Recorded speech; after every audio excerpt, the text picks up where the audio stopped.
Hi, this is Hector Fuller, chapters 12 and 13, part 9. Chapter 12, Fish Chase. The three bugs and the spider froze with fear.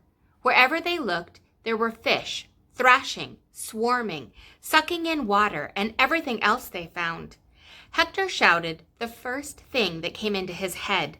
Frederica, more sail! Spin! Spin!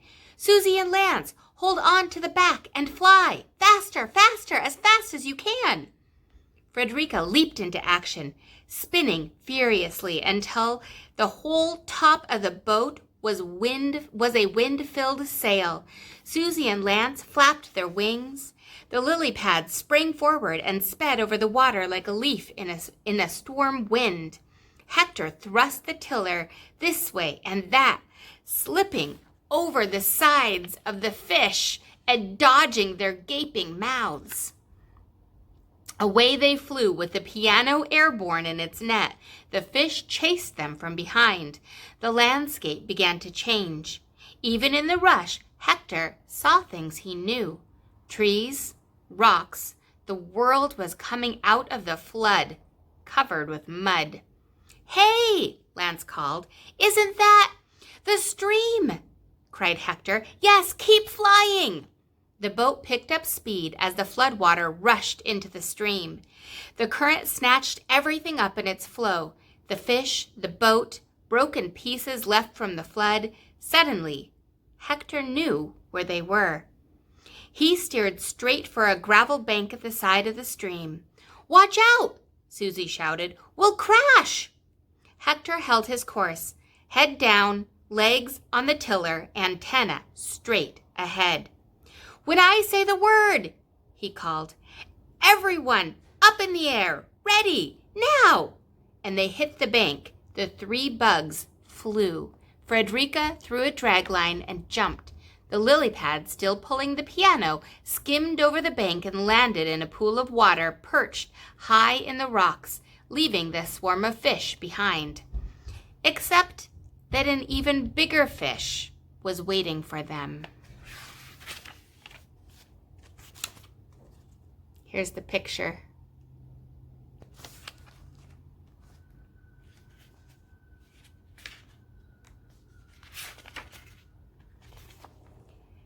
Chapter 13 is called A Stitch in Time. The fish, a carp, lay on its side in the pool, a small whirlpool left from the flood. The water circled around and around. The boat and the piano circled too. Hector and the others landed back on board. "Arg, at!" grunted the carp. "Ooh, acking e I!" "Oh, what's that?" Hector said.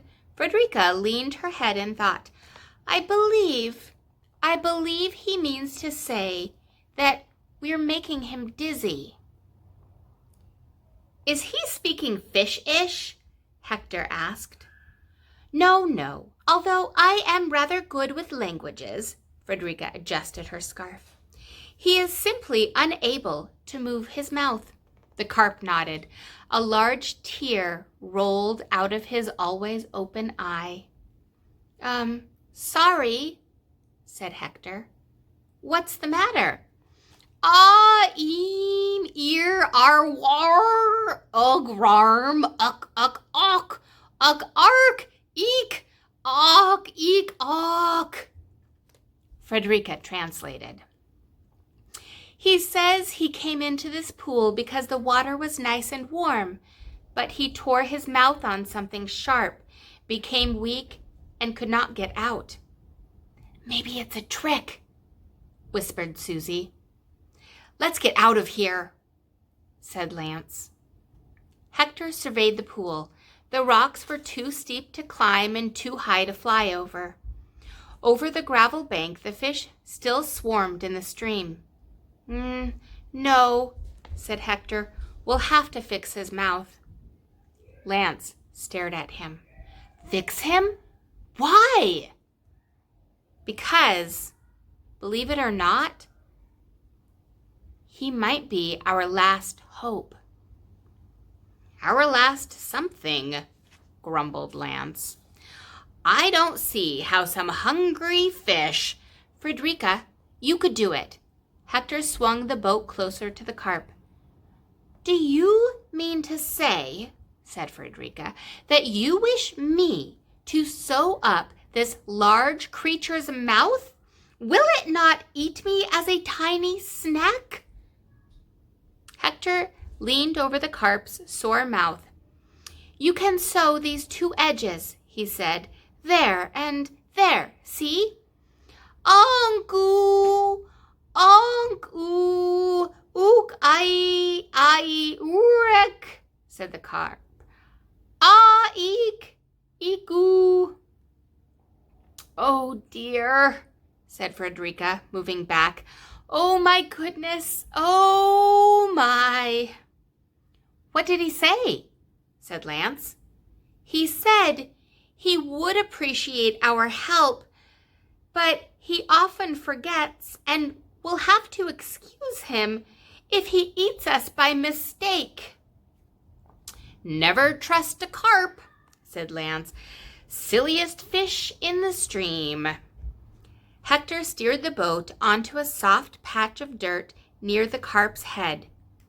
He jumped ashore and grabbed a stick, lined himself up with the creature's great eye, and then began to scratch a note in the mud. Here's the note. Note to self.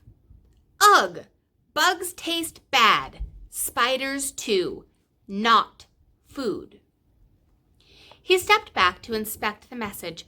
That should work. He's all yours, Frederica.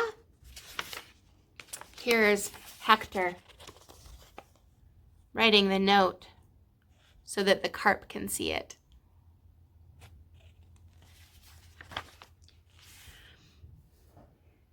With every leg shaking, the spider climbed onto the carp's whiskers and down into its great mouth. She bit tiny holes into the torn parts of his mouth, one at a time. The carp began to snore. Frederica trembled. The carp's mouth began to open and close. Hector banged him on the nose with a stick and pointed to the message. The fish jerked awake. Frederica threaded silk through each hole and tied them up until the last of the wound was repaired. And then she climbed back into the boat. Yes! Cried the carp. Thanks! Who did you say you were? We didn't, said Hector, but we would like to ask, hey, where'd all the water go? The carp wriggled around in the mud.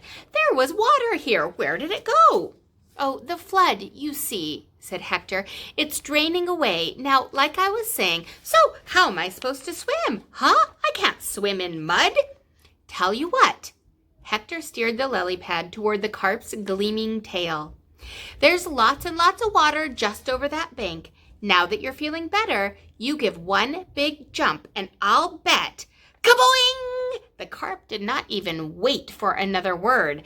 Arching his shining body, he threw himself over the shallows and into the rushing stream. At the last moment, his tail caught the lily pad and flipped it high over the pool. The tattered leaf cleared the rocks and fell to pieces in midair, sending paddles and piano and passengers to all sides.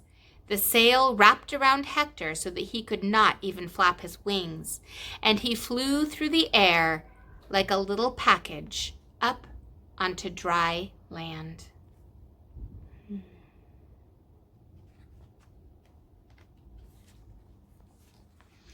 We'll read chapter 14 next time.